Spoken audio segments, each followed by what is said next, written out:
Nakakagulat ito. FPRRD, iyak dito. Dahil VP Sara, isusunod na daw sa ICC. Halika, atin itong pag-usapan mga kaibigan. Ang tinitingnan na baka ma-issuean ay si Bato de la Rosa, Bongo, at baka si Vice President Sara Duterte. Ito ay kaugnay dun sa kanyang involvement dun sa EJ case when she was mayor of Davao City. Kasi maaaring sinimulan ni Duterte yung extrajudicial killings when he was mayor, pero nung nag-mayor si Sara Duterte ay nagbigay siya ng bagong direktiba ayon sa salaysay ni Arturo Las Cañas na ito na yung tokhang version ng EJ case. My mother warned me about me as the next target for the ICC. Hindi tayo hihinto rito. Kailangan natin dito yung susunod, itong impeachment ni Sara. Kailangan tuloy-tuloy sa conviction para hindi na mawala na yung posibilidad na may babalik na Duterte sa poder dito sa ating bayan. Ito nangyayari kina Duterte, kay Sara, again, hindi ito dahil threat sila sa political future ng kung sino man, kaya sila iniipit. Hindi. Ito yung mga talagang nagkasala, gumawa ng mga labag sa batas. Bago natin ipagpatuloy kaibigan, siya nga pala ang Great Controversy na isa sa mga pinaka-kontrobersyal na libro dahil tumutukoy ito sa mga propesiya sa libro ng Daniel at Revelation na nagaganap na sa panahon natin ngayon bago ang pagdating ng ating Panginoong Diyos ay pinamimigay na namin ng libre sa pamamagitan ng PDF. At ito ay nasa limited lamang na panahon, kaya i-click mo sa description sa baba upang ma-avail mo kaibigan ang napaka-importanteng libro nito na magbubukas sa iyo sa mas maliwanag mong hinaharap. Purihin ang ating Panginoong Diyos at tayo magpatuloy. Nakakagulat ito. Bakit iiyak si FPRRD? At bakit sinabi ni VP Sara na ako na ang susunod? Alam mo yung feeling na bigla kang napapaisip kahit hindi mo balak. Hindi mo mapigilan ang sarili mong tapusin ang bawat linya kasi nakakagulat ito. Pero teka lang, huwag kang bibitiw dahil sa dulo ng artikulong ito baka ikaw na mismo ang magtanong. Totoo nga ba si VP Sara susunod na? Isang gabi sa Villamor Air Base, sarap ng mga mamayag. Nagbitiw si Vice President Sara Duterte ng payag na hindi basta-basta. Sinabihan ng nanay ko, mag-ingat ako kasi baka ako na ang isunod ng ICC. Maraming nabalingon, maraming natahimik, pero bakit ngayon? Bakit sa lahat ng pagkakataon, ngayon pa niya sinabi ito? Nauna na ang ama, si dating Pangulong Rodrigo Duterte ay kinakasuhan ng International Criminal Court para sa umano'y crimes against humanity dahil sa madugong kampanya laban sa droga. Iyak ba siya? Siguro. Pero naniniwala akong di niya ipinapakita ito sa media. Pero lalong madudurog ang kanyang puso dahil dito ang babala sa anak. At dito nagsimula ang sunod-sunod na tanong.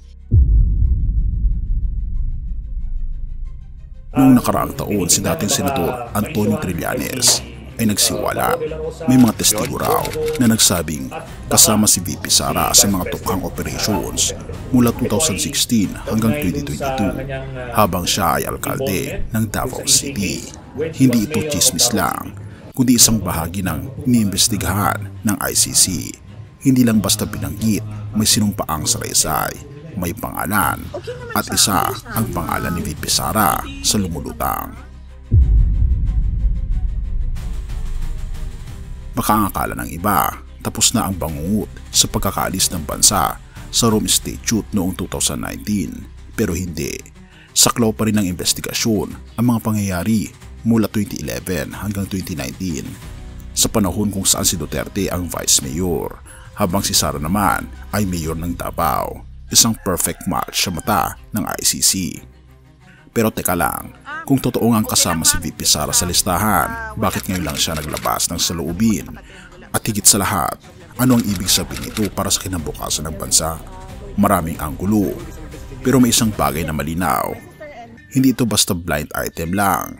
Ngayon, isa ang tanong ng taong bayan. Susunod na nga ba talaga si VP Sara? O isa lang itong smoke screen? Isang pagtatangkang ilihis ang atensyon sa mas malalim pang kwento? Hindi natin alam ngayon, pero tiyak, malapit na ang susunod na kabanata at nakakagulat ito. Pero sigurado mas nakakagulat ang mga susunod na mga pangyayari sa loob at labas ng ating bansa. Have mercy, O God. Joshua 1 verse 9. Hindi ba't iniutos ko sa iyo? Magpakatatag ka at lakasan mo ang iyong loob. Huwag kang matakot ni panghinaan ng loob, sapagkat ang Panginoon na iyong Diyos ay sa iyo saan ka man magpunta. Sa gitna ng kaguluhan, banta ng hustisya at takot sa hinaharap, may paalala ang ating Panginoon Diyos sa pamamagitan ng kanyang salita. Huwag kang matakot.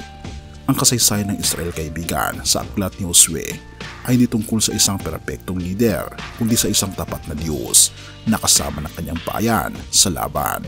Si Josue ay humalili kay Moises sa isang panahon ng pag-aalinlangan at pangamba. Tulad ngayon, may leader na nangangambang siya ang susunod at may sambayan ng nagtatanong, paano na?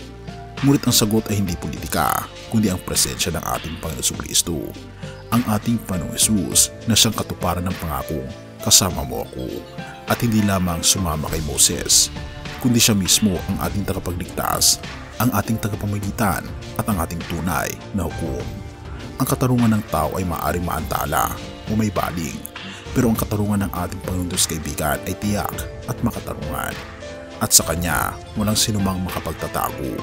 Ngunit sa Kanya rin may kapatawaran, may bagong simula. Kaya kung ikaw ay nasa kapangyarihan o isa lamang sa sambayan ng nagmamasid, ang paanyaya ng ating Panginoon Jesus ay pareho. Lumapit, magsisi at magpakatatag sa Kanya. Sa huli, kaibigan, hindi ang ICC ang ating kakarapin, kundi ang trono ng ating Panginoon Jesucristo. At sa araw na iyon, hindi pangalan, posisyon o karangalan ang mahalaga, kundi kung tayo naging tapat sa Kanya. Purihin ang ating Panginoon Diyos at tayo manalangin. Ama naming Diyos na makapangyarihan sa lahat, kami po'y nagpapasalamat sa inyo pong pag-ibig sa amin dahil ipinagkaloob niyo po sa amin ang inyo pong anak na walang iba kundi ang aming Panginoon Jesucristo na siyang aming tunay na hukom at hari. Turuan niyo po kaming huwag matakot sa tao, kundi sa iyo lamang. Bigyan niyo po kami ng lakas ng loob tulad ni Josue, hindi para sa digmaan, kundi para sa katotohanan. Patuloy niyo pong ipakita sa amin ang tamang landas at iligtas niyo po ang aming bansa mula sa kasinungalingan, takot at kawalang pag-asa. Sa iyo ang kapangyarihan at kalalitian, o aming Panginoon Diyos, magpakailanman. Pinupuri po namin at pinapasalamatan ng aming Panginoon Diyos sa inyo pong pag-ibig sa amin at patuloy niyo pong gabayan ang mga Duterte, ang mga Marcos, ang mga naniniwala at ang buong sambayan ng Pilipino, gayon din ang lahat ng mga tao. Salamat po, Panginoon Diyos, sa inyo pong pag-ibig sa amin at patawarin po kami sa lahat ng aming pagkukulang at pagkakasala sa pagkatapos sa aming hiling sa matamis na pangalan ng aming Panginoon Jesus. Amen.